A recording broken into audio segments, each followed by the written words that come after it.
when my own son looked me straight in the eye and said, "Mom, you need to leave. You're just in the way now." I nodded, thanked him, and started packing. I didn't cry. I didn't argue. I folded my clothes the way I had for decades, neatly, quietly, obediently. 3 days later, I was sitting across from a lawyer in a downtown office, staring at a legal document with my husband's name printed across the top. That was when my hands began to shake. Not because I was scared, but because I finally understood. They didn't push me out because I was weak. They pushed me out because they were sure I didn't know anything. They thought I wouldn't read the fine print. They thought I wouldn't ask questions. They thought I would disappear quietly. They were wrong. By the time I walked out of that office, I knew something they didn't. The same people who told me I had nothing left had just handed me every advantage they were trying to hide. And this is how I went from being in the way to being the one holding every card. Before all of this, I was just Mom, not the one centered in family photos, smiling for the camera, but the one just outside the frame, fixing collars, wiping fingerprints, making sure everyone else looked good. I was married for 41 years to a man people respected, admired, and listened to. They used to tell me how lucky I was. What they never noticed was how much of that life quietly ran through me. When the roof leaked, I handled it. When money was tight, I stretched it. I remembered birthdays, appointments, deadlines, and the things no one else thought were important until they went wrong. My son grew up believing the world would always make space for him because I made sure it did. I stepped back so he could step forward. I stayed quiet so he could feel certain. I let decisions happen around me because it seemed easier than correcting people who never asked. Over time, my silence started to look like agreement. My support started to look like dependence. And my patience started to look like ignorance. What no one realized, not my husband, not my son, was that while they were speaking over me, I was listening. I heard every conversation they thought I'd forgotten. I noticed every detail they assumed I didn't understand. And when they finally decided I was in the way, they had no idea how much I remembered or how useful that would become. My husband died on a Tuesday morning. No warning, no dramatic goodbye, just a quiet phone call and a doctor's voice that softened halfway through the sentence. After 41 years of sharing a life, I was suddenly alone in a house that felt too big and too quiet. Every room held echoes of conversations we'd never finish and plans we'd never argue about again. That's when my son stepped in. At first, he was gentle, almost carefully so. He brought groceries I hadn't asked for, sat a little too close, spoke slowly, choosing his words the way people do when they think you might break. "Mom, you don't need to worry about anything right now. I'll handle it," he said. And I believed him. Grief has a way of making even the strongest people tired. I was tired of decisions, of paperwork, of pretending I was fine. Soon he was answering phone calls meant for me, redirecting mail, sitting in on meetings I hadn't invited him to. "It's just temporary, until you're back on your feet," he said. But grief doesn't make you blind. It only delays what you're ready to see. And even then, something about his concern felt rehearsed, like he wasn't stepping in to help me through my loss, but stepping into responsibilities he already understood. Responsibilities that gave him access and time, and a head start he assumed I'd never question. It didn't happen all at once. That's the part people never understand. No one walks into your life and takes it over in a single day. They do it in inches. At first, it was suggestions. Mom, maybe you shouldn't drive so much right now. Let me handle the bills until you're feeling stronger. Then suggestions quietly became arrangements. Appointments appeared on my calendar that I hadn't made. Papers disappeared from my desk to keep things organized. Conversations about my affairs happened around me, not with me. When I questioned him, he smiled. That patient smile parents recognized instantly. The one that says you're being difficult without realizing it. He'd say, "You've been through a lot. I just want to make things easier for you." And for a while, I believed him. I told myself it was temporary, that I could step back in whenever I was ready. But easier slowly turned into smaller. My opinions were acknowledged, then ignored. My concerns were reframed as confusion. My questions were met with reassurance instead of answers. Then one afternoon, over coffee he'd already poured for me, he said casually, "Mom, this house, it might be too much for you now. Too many stairs, too many memories, too much responsibility." What he really meant was too much control, because selling the house wouldn't just simplify my life, it would simplify access. That's when I realized something had shifted. I wasn't being helped anymore. I was being managed. The conversation happened on a Thursday. He didn't raise his voice, didn't look angry. That made it worse. He sat across from me at the kitchen table, the same table I'd helped him with homework, stitched torn jackets, and listened to teenage heartbreaks, and spoke like he was discussing something already settled. "Mom, we've made a decision. You can't stay here anymore." For a moment, I honestly thought I'd misheard him. This was my home, the place I'd lived longer than anywhere else on earth. He sighed, slow and practiced, as if I were being unreasonable. "You're not thinking clearly," he said. "This house needs someone who can manage things, someone capable." Then he said the sentence I still hear in my sleep. "You need to go somewhere appropriate and live out the rest quietly." Not comfortably, not safely, quietly, as if my life had become background noise. He slid a piece of paper across the table, a list of places he'd already looked into, dates circled, arrangements made. I looked at his face, searching for the boy I'd raised, the one who used to crawl into my bed after nightmares. But all I saw was someone checking off a task. So I nodded. I thanked him for looking out for me. I went upstairs and packed 40 years into 2 suitcases, leaving the rest exactly where it was, as if I might come back. When I walked past him toward the door, he didn't hug me. He didn't even stand. That's when I understood. I hadn't been asked to leave. I'd already been replaced. The room smelled like old carpet and lemon cleaner. That's the first thing I noticed when I sat on the edge of the bed. A bed that wasn't mine, in a place that wasn't home, paid for money never meant for living.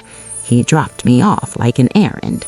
One suitcase sat by the door, the other lay open on the floor, clothes spilling out, the careful folds already undone. Before leaving, he pressed a few bills in my hand. "Just until you figure things out," he said, not quite meeting my eyes. Figure things out, as if being displaced at my age was a puzzle I'd simply failed to solve. That night, I lay awake listening to voices through the thin walls. Laughter, arguments, televisions left on too loud, and wondered how a life built on sacrifice could end this quietly. I replayed the past few weeks again and again.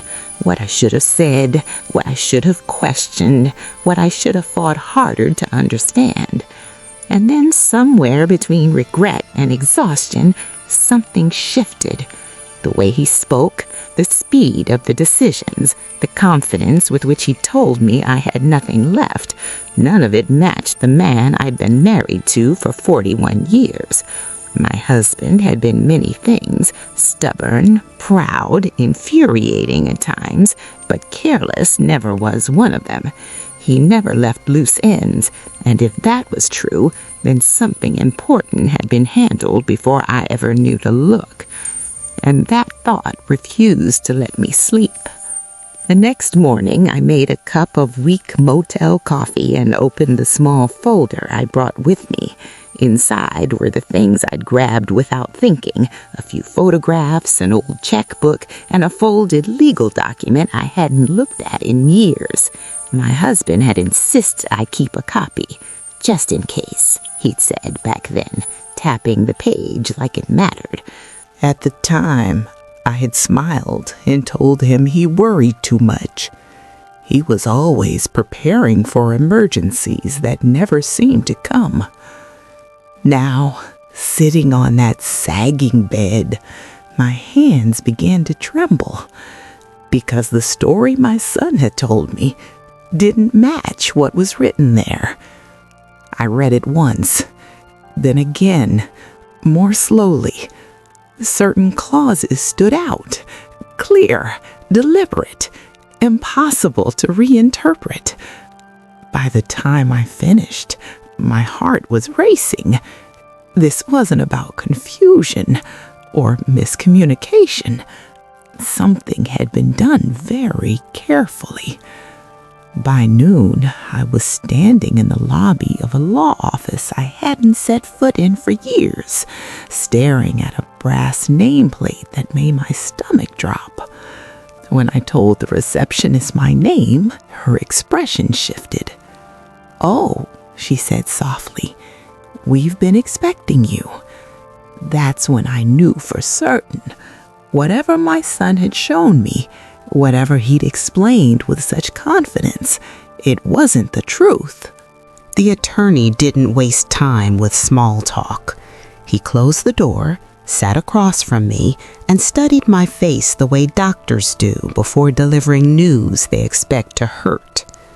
"Mrs. Anderson," he said gently, "I was surprised you didn't attend the reading." My stomach dropped. "The reading?" I asked. No one told me there was one. He frowned and opened a thick folder on his desk.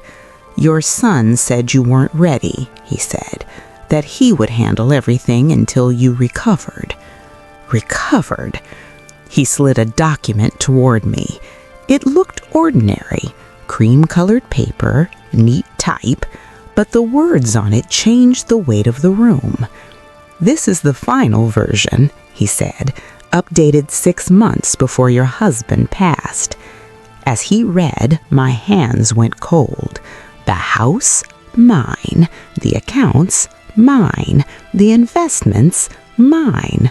Not as a favor, not temporarily, legally, completely. The attorney paused, then turned the page. "There was also a safeguard," he said.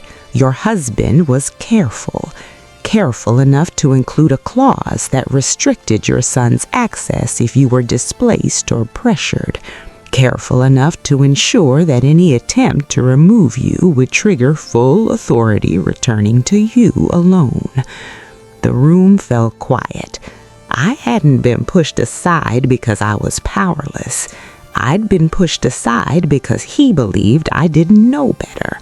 And in trying to take control before I understood the rules, my son had revealed exactly how much power I still held. My phone rang before I even reached the elevator.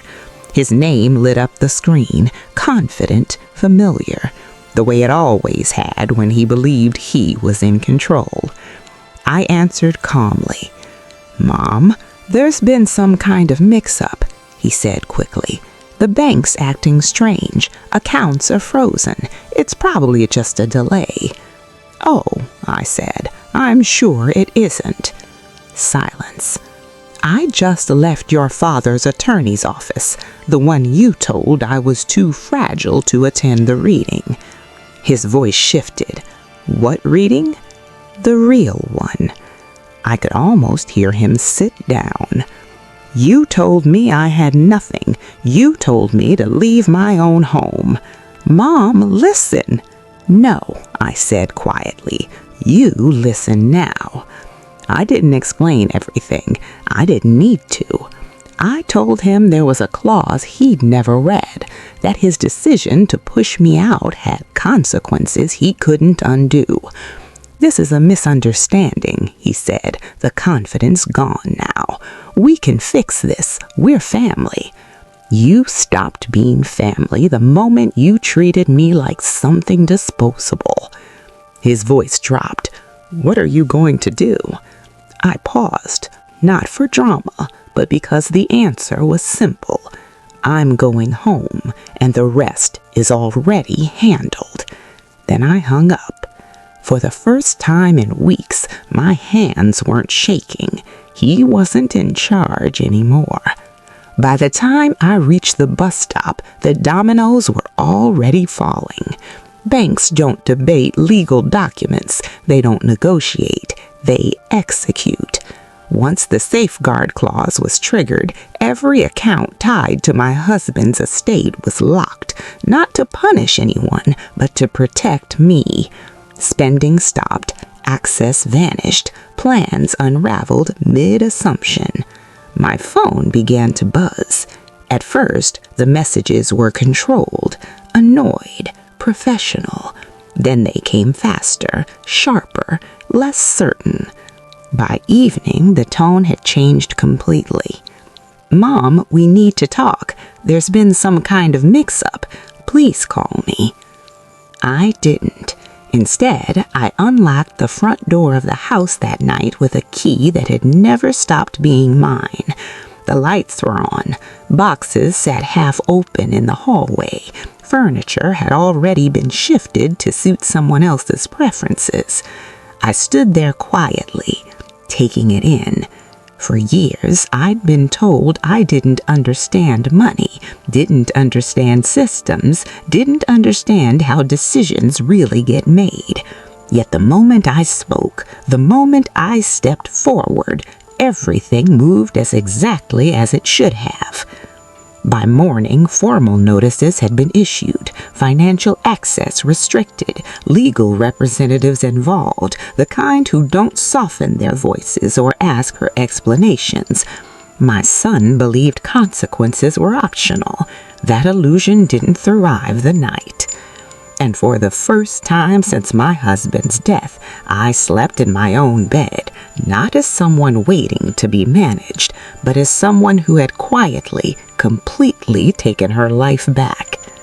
He didn't come to the house, not that night, not the next day, not the day after that. Instead, there were emails, long and carefully constructed, written as if distance might soften what his actions had already made clear. He apologized without apologizing, explained without explaining, spoke about stress, grief, and misunderstandings. I read every one of them. Then I closed my laptop. Some betrayals don't need replies. They need boundaries. I changed the locks not out of anger, but out of certainty. I hired professionals who answered to me and me alone. I sat at my kitchen table again, drinking tea from the same cup he'd once filled without asking. This time the silence carried weight. It wasn't empty, it was settled. Neighbors stopped by, tentative at first. They'd noticed my absence. They'd noticed my return. I smiled and told them I was fine. And I was. Because the hardest part wasn't losing my home. It wasn't being pushed aside. It was learning that dignity doesn't vanish with age. It simply learns to stand on its own. And I finally understood something else too. Power doesn't always announce itself. Sometimes it just stays. People assume wisdom fades with age, that memory softens, that awareness dulls, that experience makes you passive. They are wrong.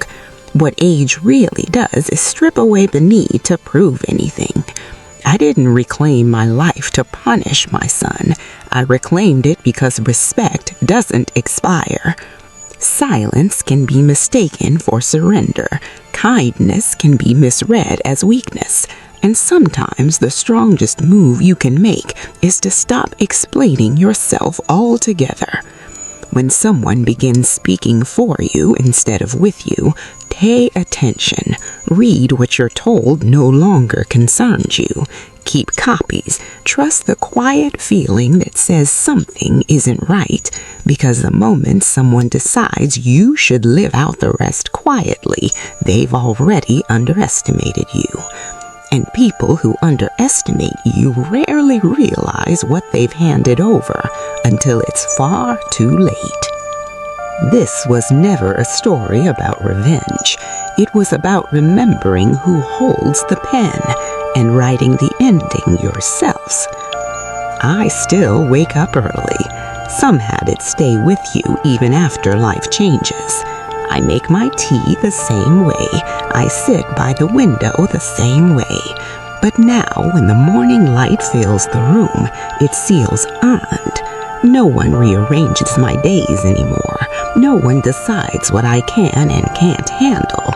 And no one tells me when my voice should soften or disappear. I don't know what the future holds. None of us ever do. But I know this. I will meet it standing. There's a quiet confidence that comes from surviving something you were never meant to endure, from realizing you didn't break, you adapted. I don't need the last word. I don't need to be loud. I'm still here, and sometimes that's more than enough. If you're still here, thank you. That tells me you know how to listen, not just to stories like this, but to the quiet moments inside your own life. Stories like these don't end when the screen goes dark. They linger. They surface on long afternoons and sleepless nights, asking questions we don't always have words for yet. Maybe that's why you found your way here. If this felt close to home, if it echoed something you lived, feared, or are finally ready to face, you're not alone. There are more stories like this. Stories about dignity, about strength that doesn't announce itself, about lives that still matter, no matter what anyone says. So stay a while. Listen to the next one. Sometimes hearing another story is how we begin to remember our own. Until then, take care of yourself. Quiet strength has a way of enduring.